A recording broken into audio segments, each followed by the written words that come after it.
Hello, good evening po. Dito tayo po ng Christmas light sa sa money tree. Nilagyan po natin para maganda po yung view niya.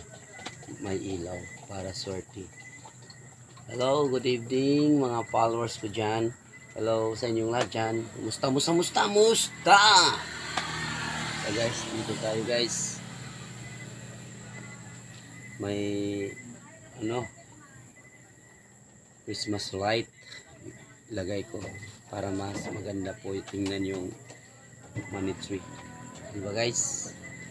Hello sa inyong lahat dyan. Musta guys. Unique